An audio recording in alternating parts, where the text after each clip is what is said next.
laboratory origin. One thing in public and another in private. Some of the same scientists discussed avoiding email and carefully managing communications that might eventually be obtained under the Freedom of Information Act. The pattern is straightforward. Privately, there was alarm, then an immediate inquiry to see if NIAID's possible exposure to funding, then a rapid public declaration of certainty, continued private doubt, and then years of resistance to disclosure. The question is why? The only logical answer is that your primary concern was avoiding culpability. Your primary concern was hiding the fact that you had approved the funding for this dangerous research. Your support of gain-of-function research is extensive and long-standing. In 2011, your agency funded Ron Fauci's laboratory when it mutated the avian flu until it could spread through the air between mammals.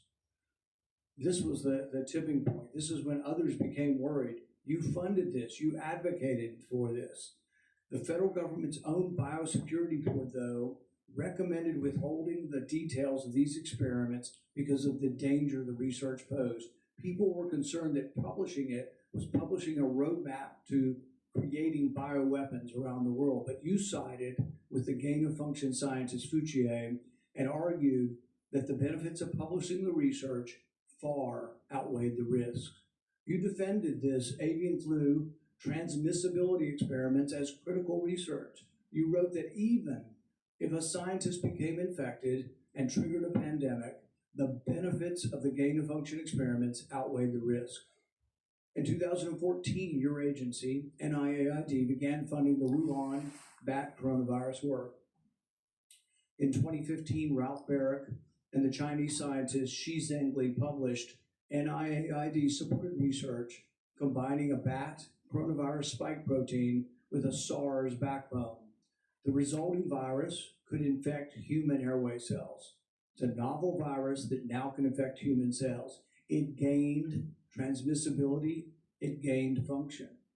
In 2018, the same group of scientists, EcoHealth, Barrick, Shi, and their collaborators submitted the diffuse proposal,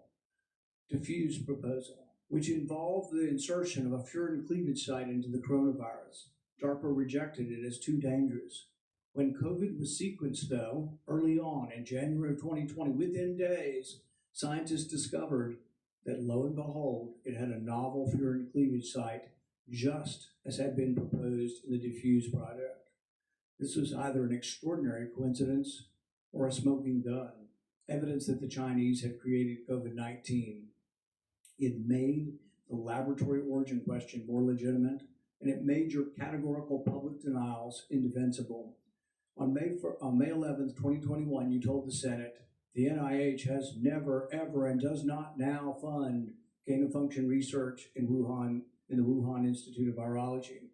When I gave you the opportunity to correct the record, to reconsider the statement, you responded that you had never before lied to Congress. We were then told that only the government's narrowest regulation of definition counted here, that you could define gain-of-function in one way in which this wasn't gain-of-function, in which all of the common sense of the world would be thrown out, all of the idea that the mice were dying and the virus was more transmissible didn't matter because you had a technical definition that allowed you to fund it. But the real question is, was it dangerous? Was it a wise decision to fund this? And you haven't deviated from that. You've never admitted that it could have been a mistake funding this research in China. The American people weren't asking for a semantics debate over what is gain-of-function. They were asking, does common sense say this research was dangerous in Wuhan?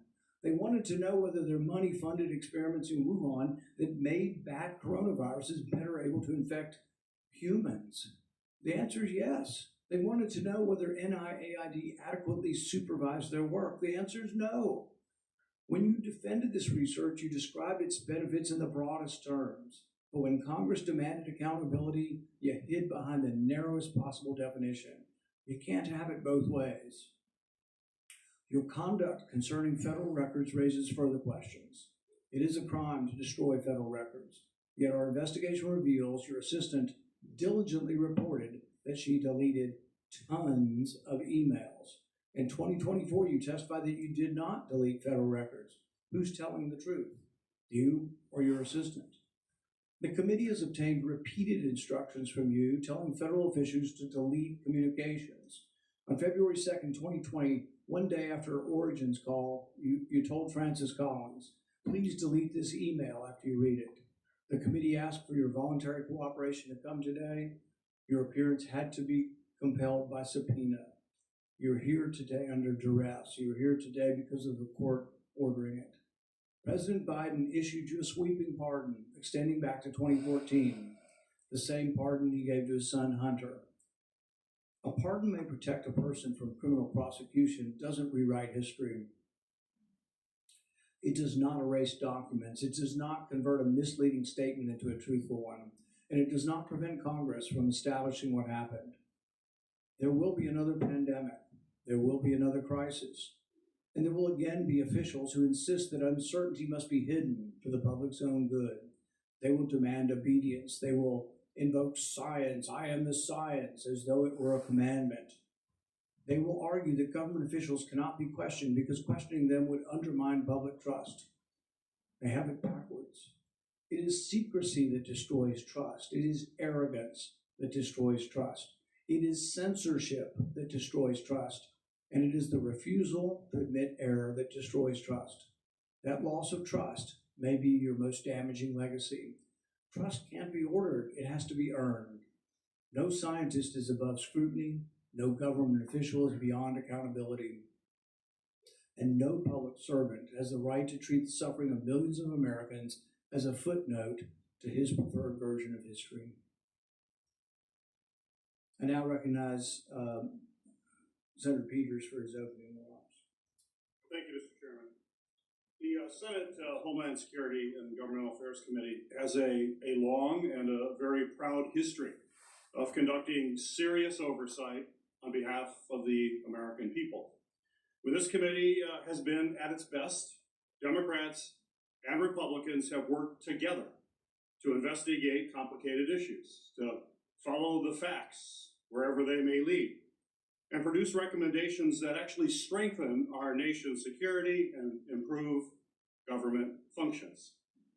That bipartisan tradition has produced meaningful work following Hurricane Katrina, the January 6th attack on the U.S. Capitol, failures at the Secret Service, and countless other matters. Unfortunately, today's hearing is the latest step in the chairman's sharp departure from that long tradition.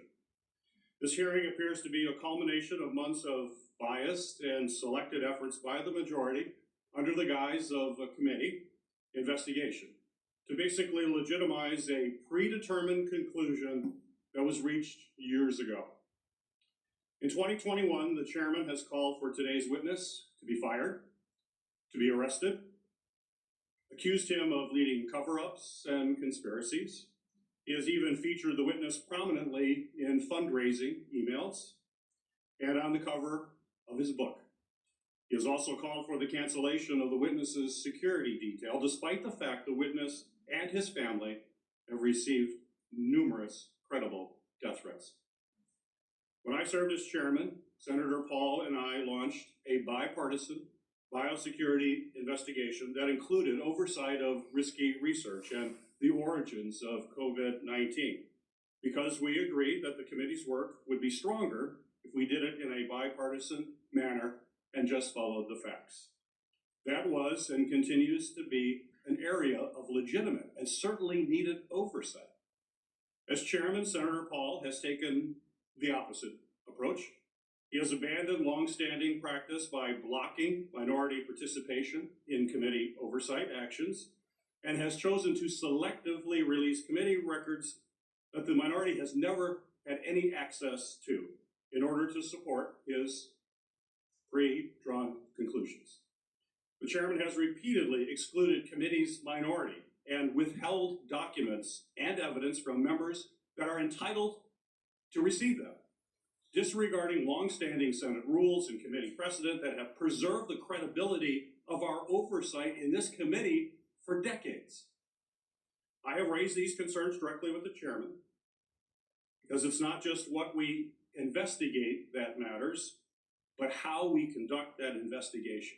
That also matters. One-sided investigations designed to validate predetermined conclusions do not serve the American people, who sent us to actually uncover the truth and to solve problems. I wrote to the chairman requesting that he adhere to committee rules. But instead of addressing concerns that I raised, he removed part of the committee's website from the public view. This move not only prevented the public from being able to view those lists of concerns, it had serious questions about the desire for transparency and legitimate oversight of this matter. But what makes today's hearing particularly disappointing is not simply the chairman's actions, but what we could be using this committee's true and time oversight responsibilities to accomplish. This committee has not held its annual threats hearing at all with this Congress. We have not held a budget hearing for the Department of Homeland Security. There are important hearings that we would have the opportunity to discuss as to how to strengthen our Homeland Security across the board. No hearings on those topics. Instead of focusing on the national security challenges that we are facing in our country right now, today's hearing looks backwards, revisiting questions this committee has already examined, including through bipartisan work that Senator Paul and I conducted together when I served as chairman of this committee. But rather than building on that work to strengthen our preparedness against future disasters, we are instead relitigating the past. In our nation's public health infrastructure, we know that. More than 1 million Americans lost their lives, and this committee should absolutely continue to examine how we can better prepare our nation against future biological threats. Those are the kinds of forward-looking, life-saving questions that will help our nation be better prepared to protect the health and the safety of Americans when the next emergency occurs. Unfortunately, at this precise moment, we should be strengthening our capabilities.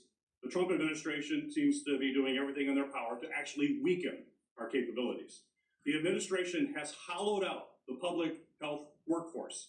They have fired, pushed out, and cut funding for public health personnel, shrinking the CDC workforce by a quarter. Thousands of experienced scientists have left government service, and with them has gone critical institutional knowledge that cannot be easily replaced, certainly not quickly replaced. The administration, thanks to political operatives like Russell Vought, has slashed or illegally withheld funding for life-saving medicines and cutting-edge technologies that let us rapidly develop them during an emergency. Mr. Vought is now further politicizing the federal grant-making process, proposing to subject all federal grants, including those for disaster relief, housing development, and cancer research, to the whims of political appointees, not nonpartisan experts. All of this has left the American people more vulnerable to infectious disease threats, and we are already tragically seeing the consequences. Staffing and funding cuts have slowed the federal, state, and local response to ongoing outbreak of a foodborne parasite, which has sickened thousands in my home state of Michigan, as well as across the country. At the same time, the administration cuts to global health programs and international partnerships have greatly reduced our ability to contain dangerous diseases like Ebola before they spread to our shores. We should be examining whether our federal health agencies have the personnel and the resources they need to effectively prevent, detect, and respond to these threats.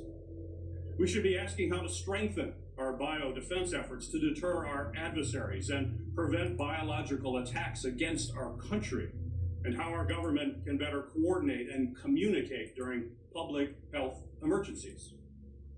These are the kinds of forward-looking matters that are worthy of this committee's time.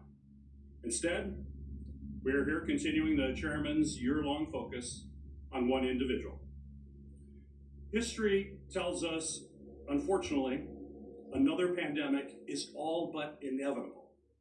The question is whether Congress and this committee will work to better prepare our country for it, or continue looking backward while our public health infrastructure crumbles around us.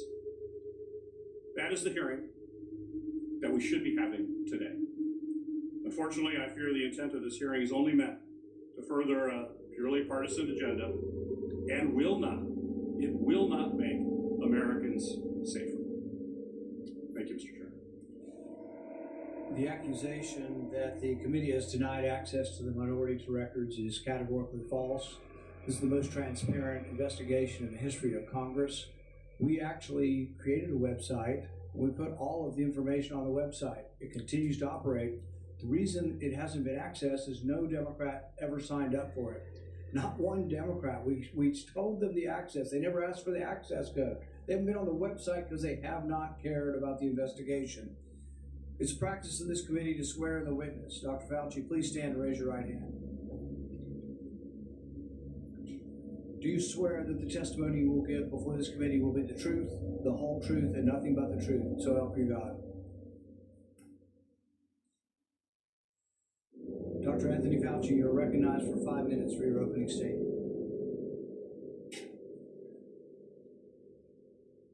Member Peters, members of the committee, I served at the NIH for over 54 years, 38 of those as director of the National Institute of Allergy and Infectious Diseases. Over that period, I proved that I believe in and respect the value of legitimate congressional oversight. In fact, I testified before and/or briefed Senate and House Senate and House committees well over 200 times over those 38 years. During and after the COVID pandemic, I have appeared multiple times for hearings in the Senate and the House, usually under oath, that I end up, in his words, quote, behind bars, unquote. Any reasonable person who has followed his unhinged obsession with me would readily come to the same conclusion.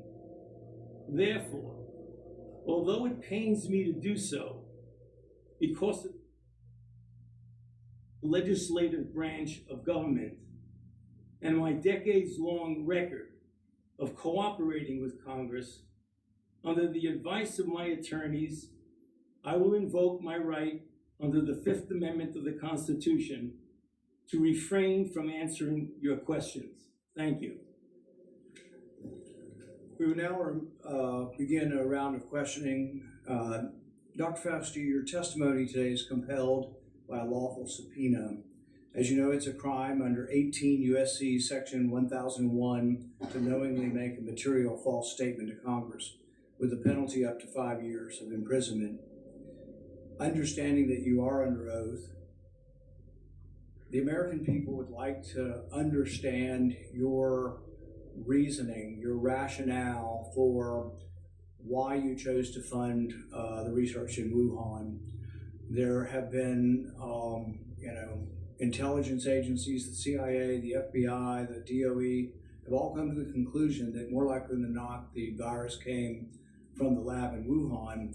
And so we'd like to know what was the rationale, what was the discussion, what went behind the decision to fund the research in Wuhan. How did you come to the conclusion that a totalitarian country would be capable of doing this in a BSL-2 lab, a lab that lacked the security?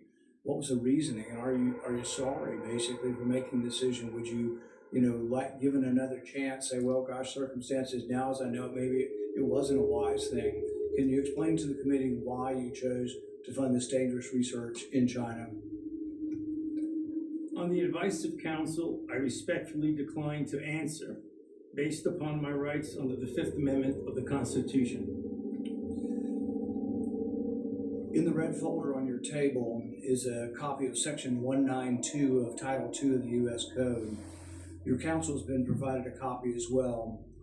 That section makes it a crime for a witness appearing under subpoena to refuse to answer any questions pertinent to the question under inquiry. Do you have that in front of you?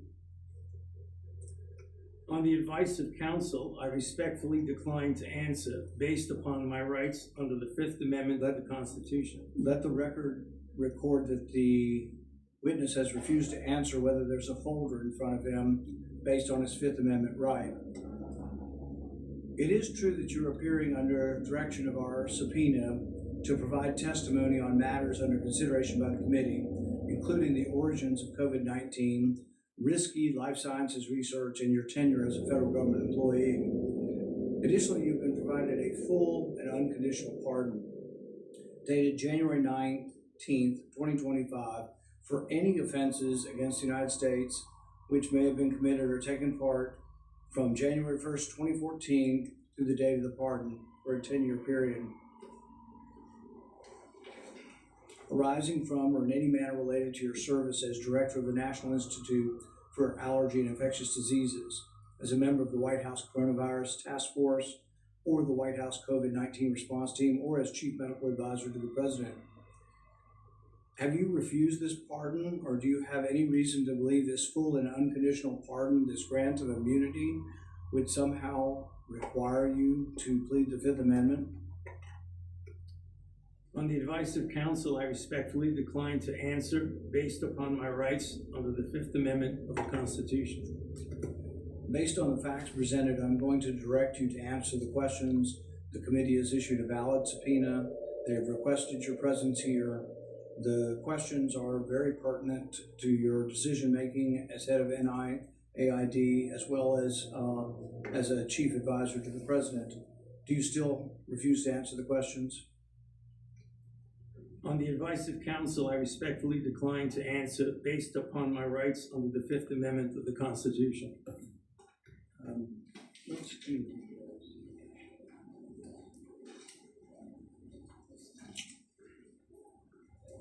Dr. Fauci, were you ever made aware of gain-of-function research on monkeypox being conducted at the National Biodefense Analysis and Countermeasures Center, NBAC, at Fort Detrick? On the advice of counsel, I respectfully decline to answer based upon my rights under the Fifth Amendment of the Constitution. Dr. Fauci, did the CIA ever transfer funds to NIH under an interagency agreement? On the advice of counsel, I respectfully decline to answer based upon my rights under the Fifth Amendment of the Constitution.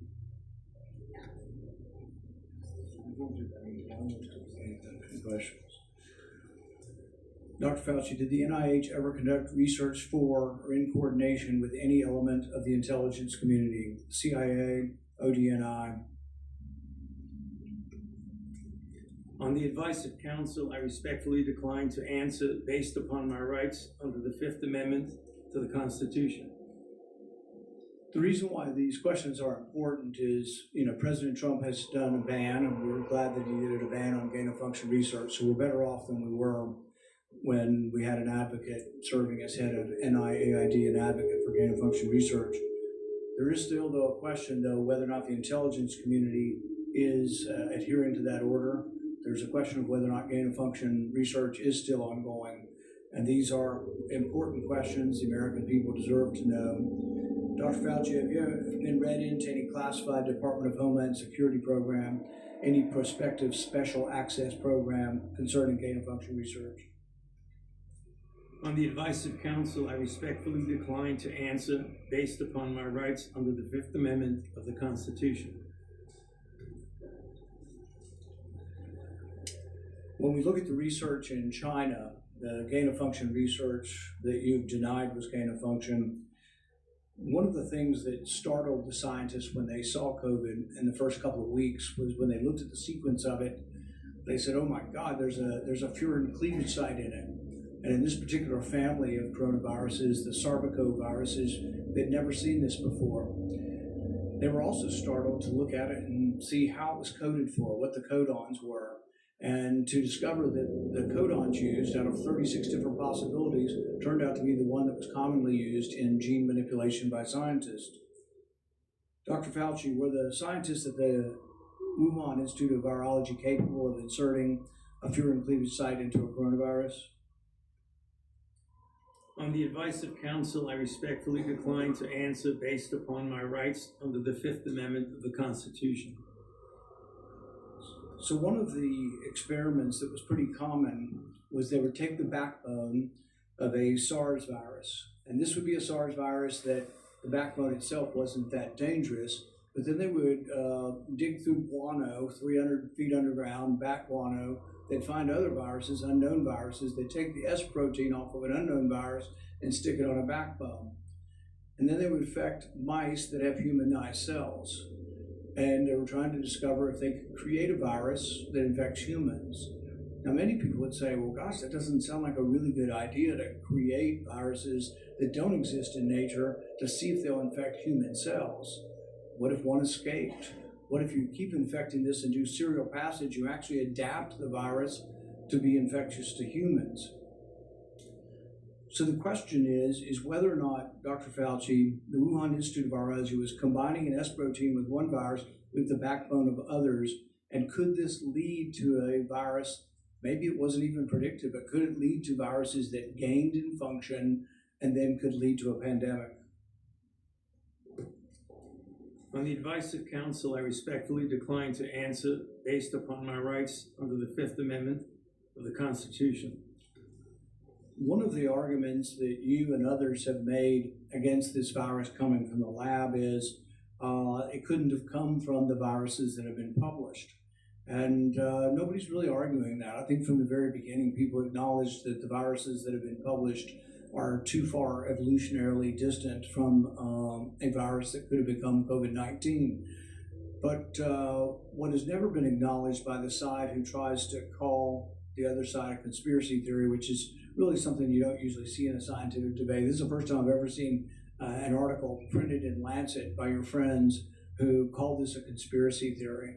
You know, these are the kind of things you see as a screed on a political, website. You don't really see this in science.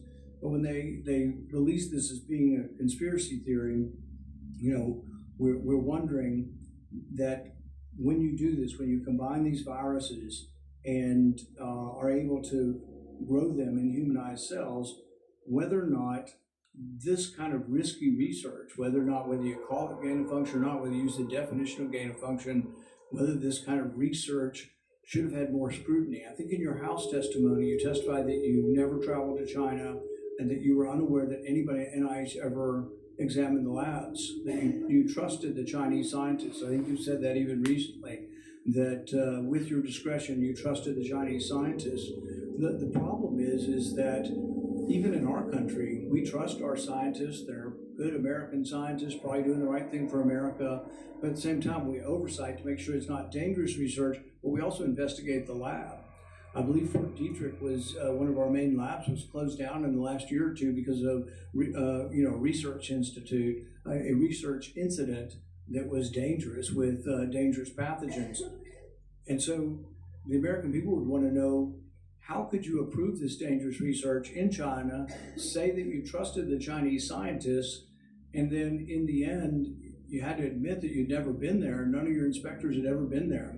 Dr. Fauci, at any of the labs where this dangerous research was occurring, were any American lab oversight or lab investigators, did they ever appear in these labs to make sure they were safe labs?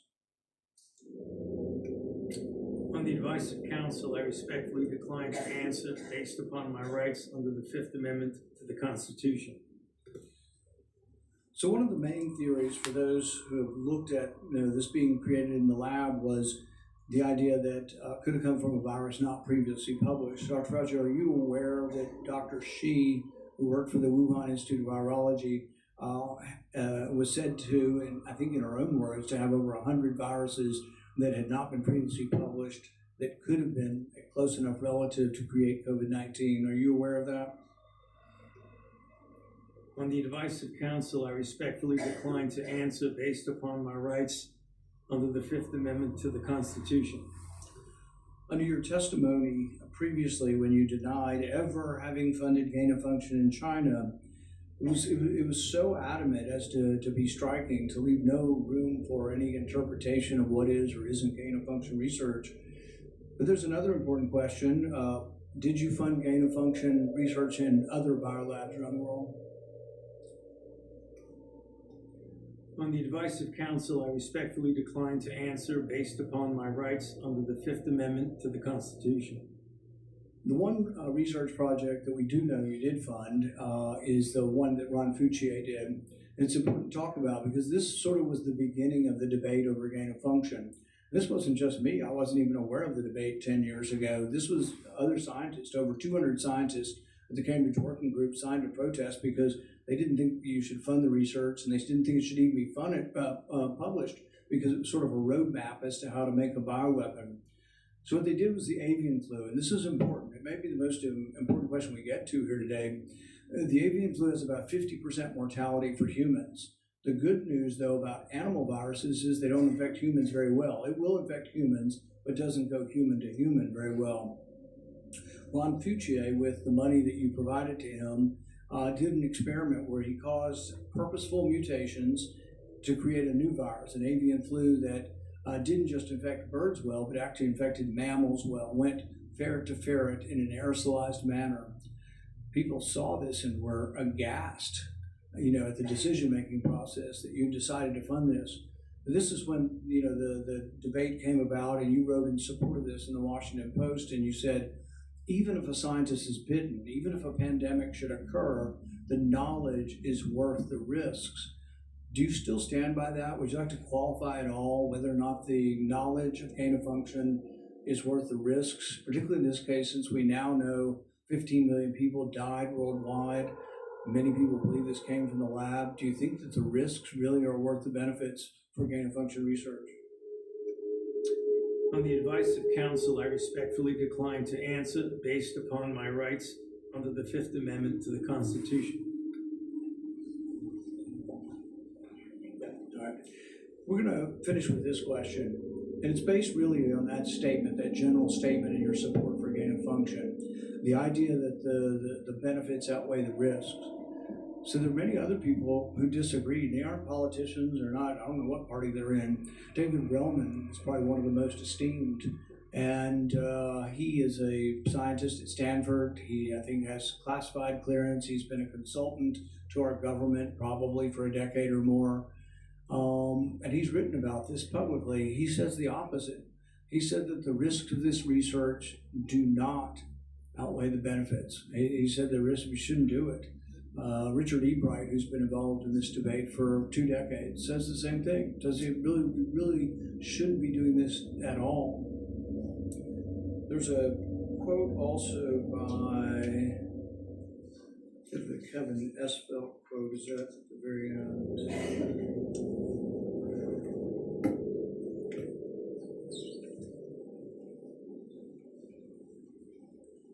Kevin Esvelt, who's a CRISPR scientist at MIT, also wrote about this gain of function. I implore every scientist, funder, and nation working in the field, please stop. No more trying to discover or make pandemic-capable viruses. No more experiments likely to disseminate blueprints for plagues. Dr. Fauci, would you like to at least answer this one question for us today and let us know whether or not you've changed your mind on whether or not the benefits of gain of function research outweigh the risks? On the advice of counsel, I respectfully decline to answer based upon my rights under the Fifth Amendment to the Constitution. The chairman has denied your assertion of privilege and directed you to answer, but you nonetheless refuse and stand on privilege despite the existence of the pardon. The committee will have to consider after this hearing what appropriate action should be taken against you for the failure to testify after being directed to do so. It's against the law to obstruct an investigation of Congress. There will be repercussions to your refusal to testify today. Senator Peters.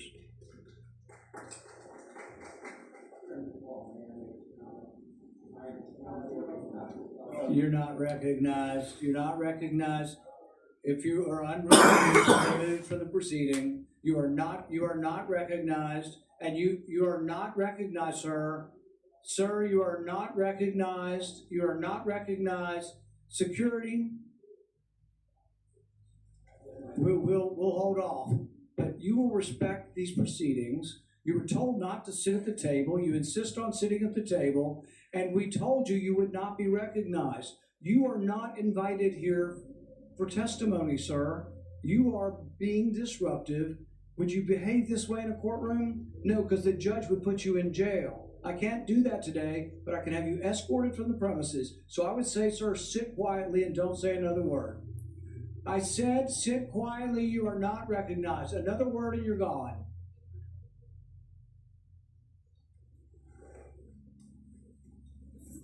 So, Mr. Chairman, I'd like to hear what the attorney has to say.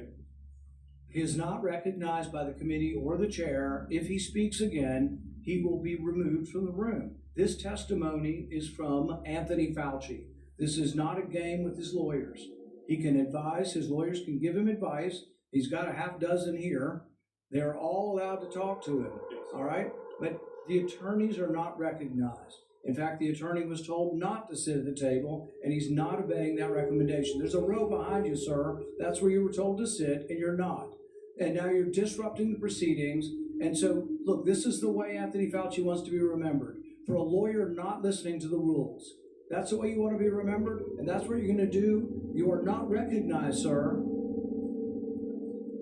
Security, please remove him from the room.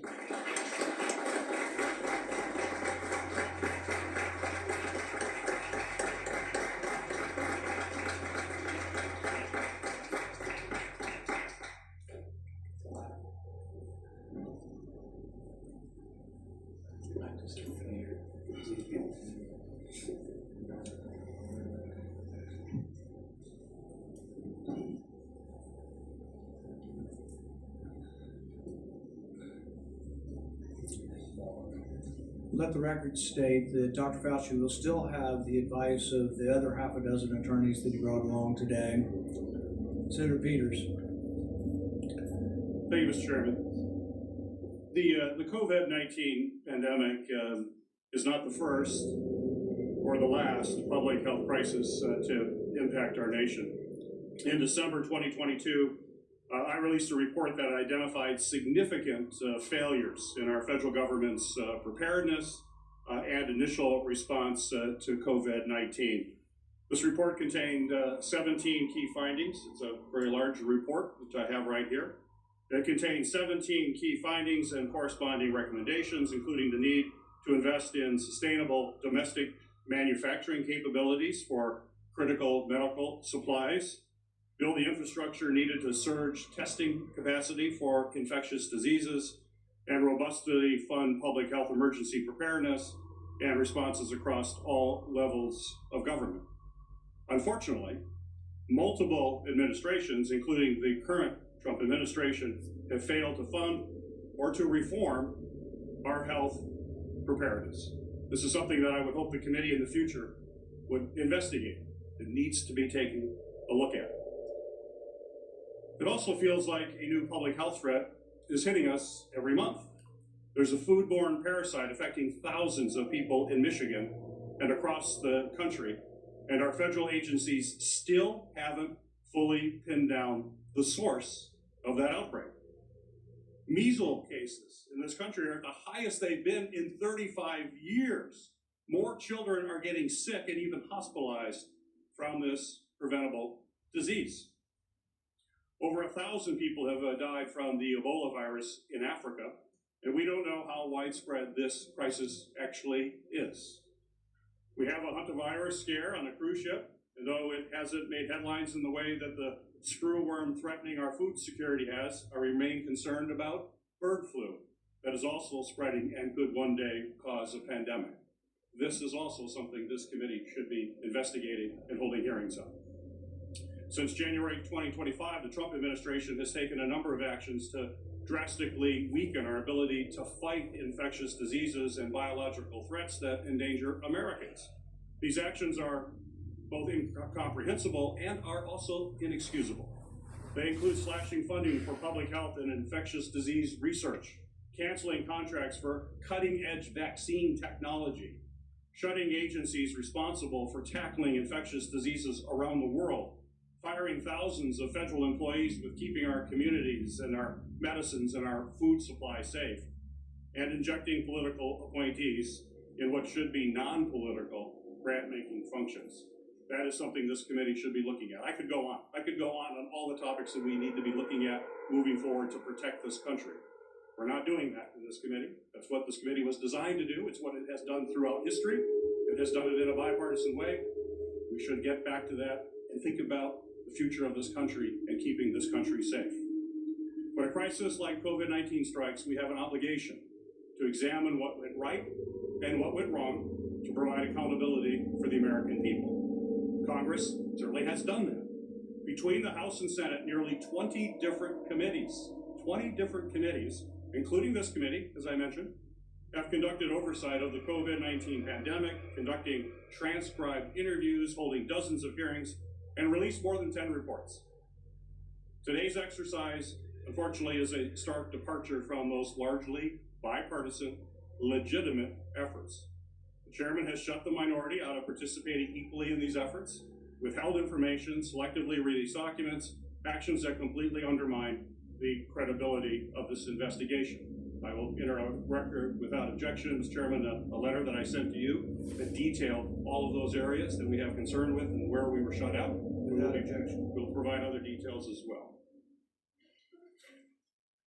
I think today's hearing unfortunately does real damage. It's tempting to turn one person into the scapegoat for a crisis that hundreds of officials across both the Trump and the Biden administration are responsible for handling.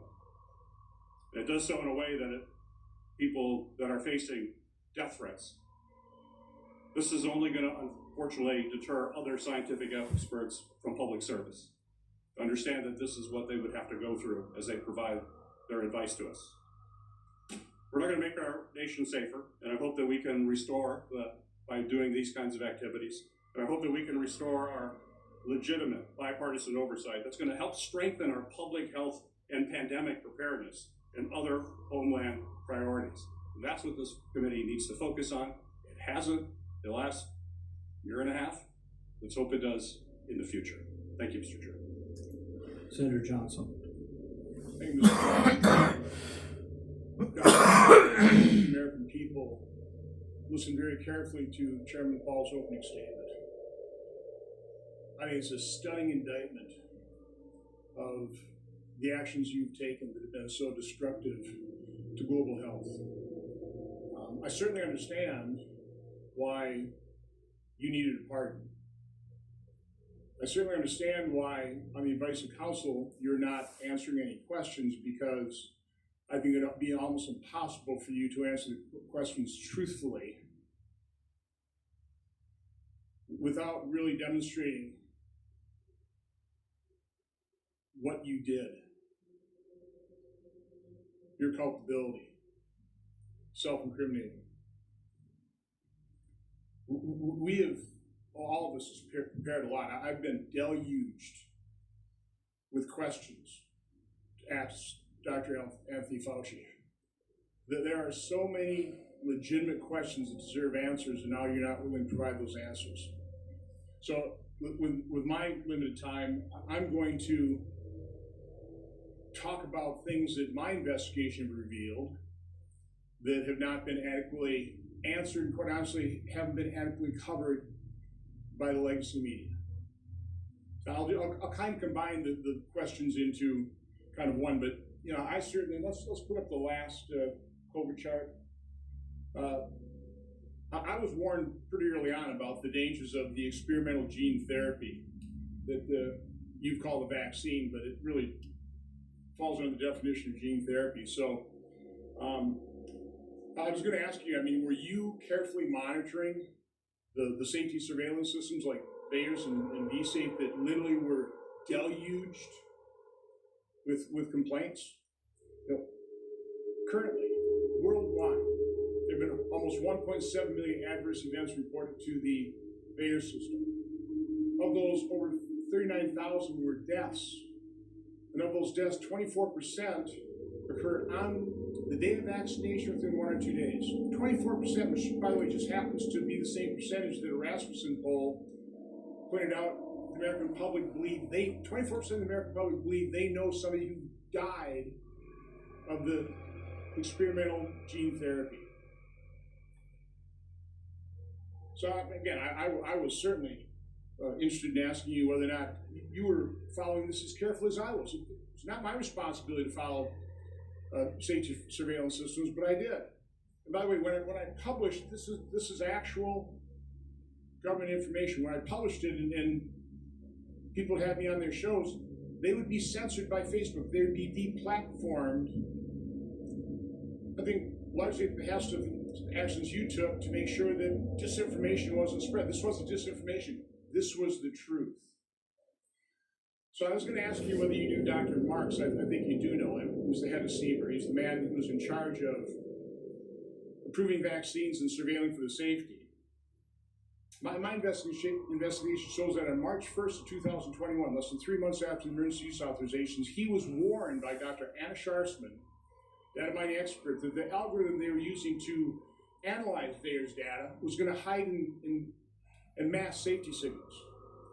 26 days later, and 3 months consecutively after that, they did data runs with a new algorithm that unmasked those safety signals. They showed dozens of safety signals, including sudden cardiac death, cerebral artery occlusion, basal ganglia stroke, vagal rhythm, Bell's palsy, and pulmonary infarction.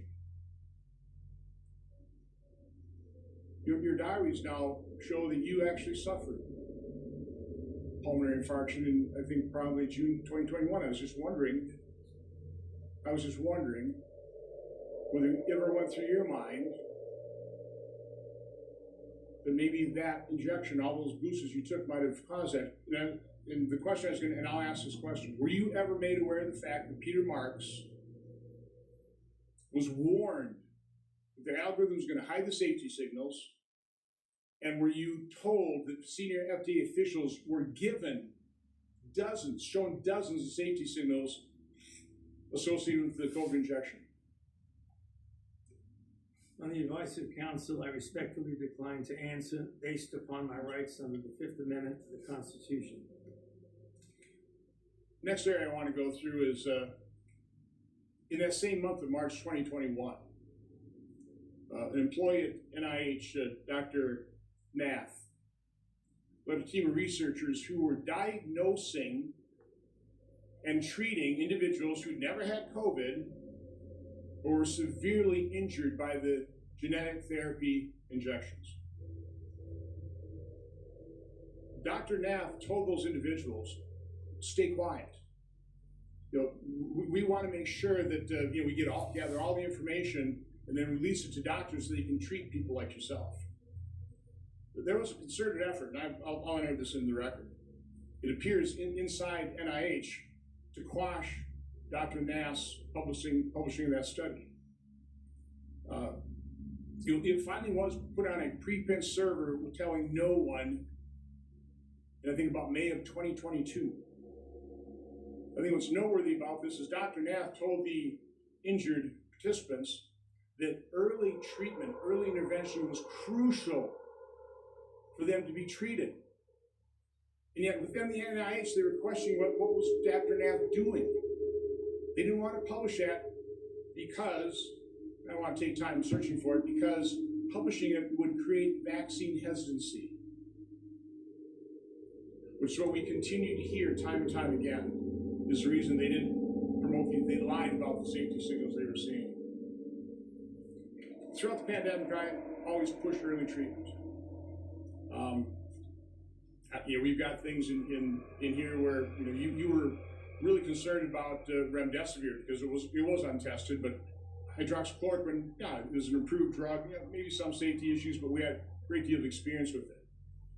All of a sudden, you had the Surgisphere study. It was retracted within 2 weeks because it was completely false. Totally blew up the use of hydroxychloroquine. And then when it comes to ivermectin, which, by the way, because I was contacted by so many people, I referred them to doctors who actually had the courage and compassion to treat vaccine-injured individuals. It works.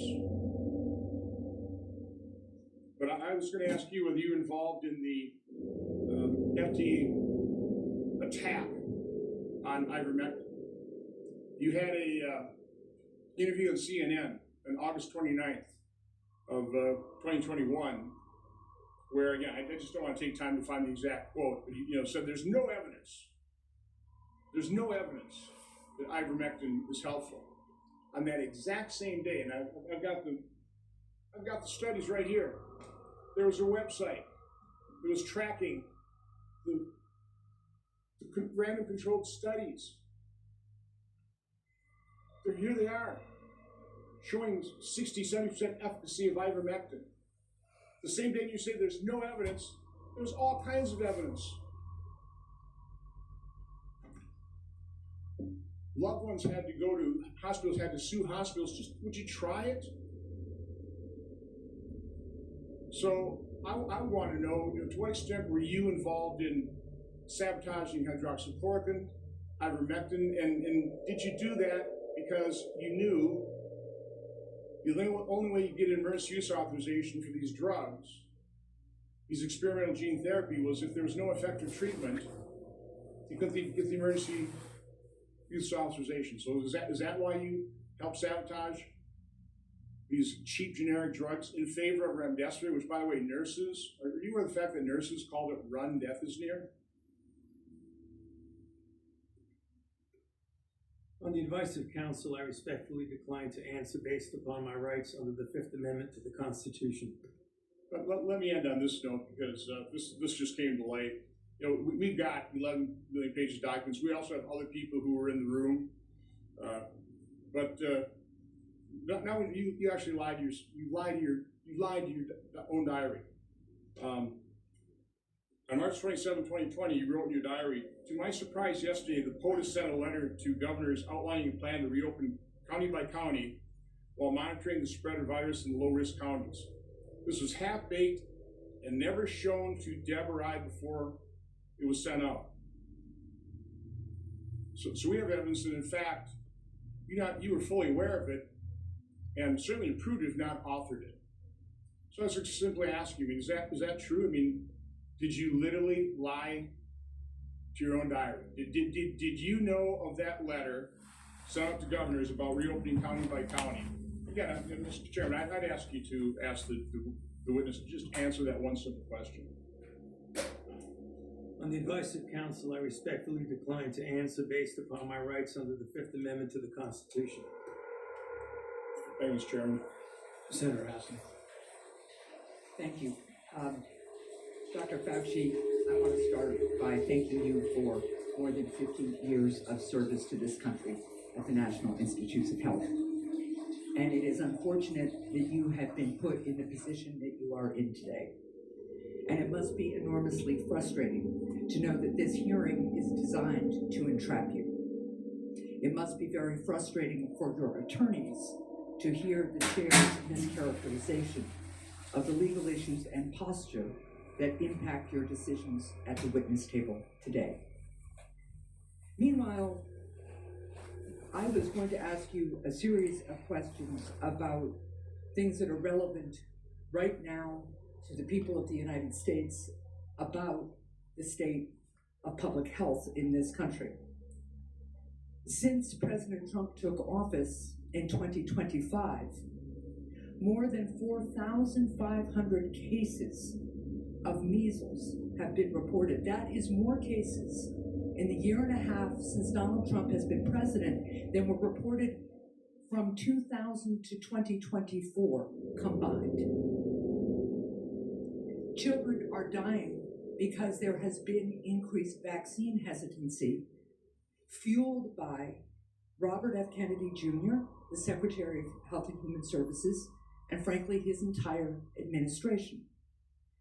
Thousands of people in the United States of America have been sickened by a foodborne parasite, and the outbreak is nowhere near under control, as staffing at the FDA and other critical public health entities has been slashed by Russell Vought and Elon Musk.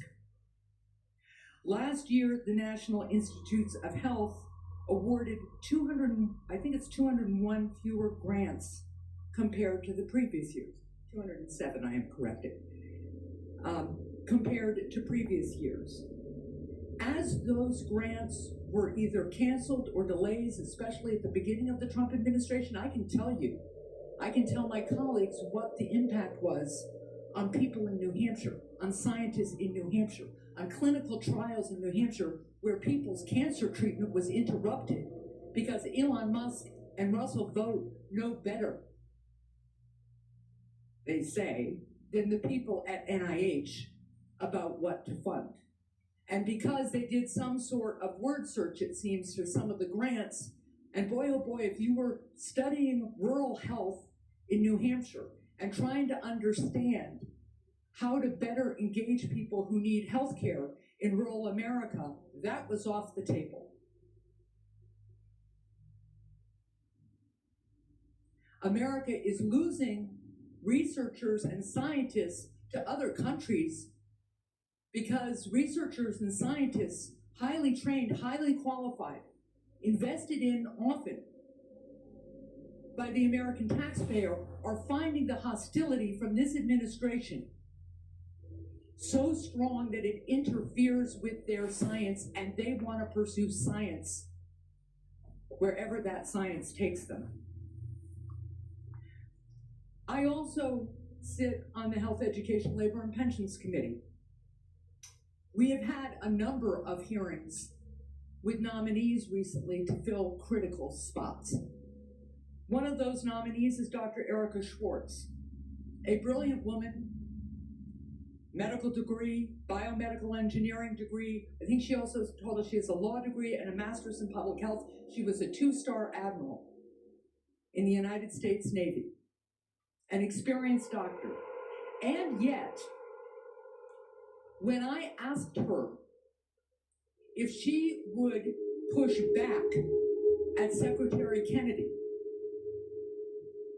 if he instructed her to suspend the promotion of the flu vaccine as he did some point in the last few months, there's an email to prove it, she couldn't answer that question. She either could not, would not, or had been bullied into evading a question about whether she, as the director of CDC, would stand up to Secretary Kennedy, the most unqualified Secretary of Health and Human Services this country has ever seen, and more than unqualified, somebody who pursues conspiracy theories, degrades people with disabilities, and continues to promote disproved science. That's the state of healthcare and public health in this country right now, not to mention the $1 trillion or so of cuts to the Medicaid program that is decimating healthcare in my state and decimating it around the country, not to mention the refusal of my colleagues and this administration to extend critical tax cuts for people who are trying to afford insurance on the Affordable Care Act. I just was at one of my community health clinics, and they are reporting fewer and fewer people coming in for care, disrupting care because they can no longer afford health insurance. And that is impacting, of course, the revenue stream to the community health clinic, their ability to hire and pay people, their ability to take care of their community. That's what I wish we were having hearings about in this committee and in the Health Committee. That's what I wish we were trying to address in a bipartisan way. But instead, we are here in an attempt to entrap you because you had a distinguished career trying to put Americans' public health first. With that, I yield. Senator Lankford. Chair, thank you. Dr. Fauci, thanks for coming today. I know you're invoking your Fifth Amendment right, which you have the right to be able to do constitutionally. Thanks for coming, be a part of this. There are a lot of issues and a lot of questions that have come up, and hopefully in some day in the future, we'll be able to get all this clarity and be able to pull together. There were over 1 million Americans that died from COVID. You know that well. We were tracking the numbers literally every single day, those affected and those that died from the earliest days. There are a lot of lessons that we've got to learn from this, that we should put into history to be able to determine what happens in the future, how do we respond in the future, how do we deal with something like this again. It was uncharted territory for everyone. But I would tell you, countless families, including my own, watched a loved one die behind glass or through a screen because we couldn't get access to them. Children couldn't get to school. People missed their prom or graduation ceremonies.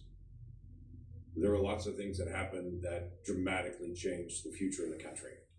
The mental health issues that we have continued to deal with from the isolation have been profound. Even something as simple as children that wore masks or are around adults wearing masks for all that time are slower in learning language now because they couldn't watch someone's lips moving, and so they're slower in that. Amazingly enough, churches and places of worship were forced to be closed down. There were even churches that met where the pastor preached in the parking lot and the congregants all met in their cars with windows up, and police came and scattered them and said, "You can't be here." The simple act of social distancing became an issue as everyone guessed what's the right distance to be away from someone else. Literacy rates have declined. All these things are results, not to mention the loss of lives and the health experiences that have been out there for many Americans. So there are legitimate questions. I wanted to be able to raise some of those, to be able to walk through some of this, because it has been very, very challenging. As we've gone through some of your notes and your diary and other things that are out there, we're trying to be able to pull bits and pieces of things to be able to learn lessons. On May the 6th, 2020, you wrote at that time, I had a conversation with Robert Redfield, as you know well, was then the director of CDC, about the fact that greater than 1 million children worldwide have missed their measles vaccination because of the shutdown. You stated, this is terrible and needs to be addressed, since on that basis alone, there would be far more excess deaths from measles among children than coronavirus deaths among children. I need to bring this up to the TF, the task force. Did you ever have an opportunity to bring up the potential of measles deaths among children and an infection rate going around the world from measles based on the fact that so many children would not get their measles vaccine because of the shutdown? I'm sorry, Senator, but on the advice of counsel, I respectfully decline to answer based upon my rights under the Fifth Amendment to the Constitution. That is your right to do. One of the big issues that's really coming up is on the lab issue. This was greatly discussed about whether this came from a lab or whether this came from nature. There are obvious issues and differences between the two to be able to know this. You had a lot of conversation on this. Scientists around the world were in conversation on this. There are different statements that you even made in your private notes and your public notes on it. In January the 26th of 2020, this is before we had our first tragic death of coronavirus in the United States. You wrote, it now appears using every data that genomic data, the first infection was in early December and was not connected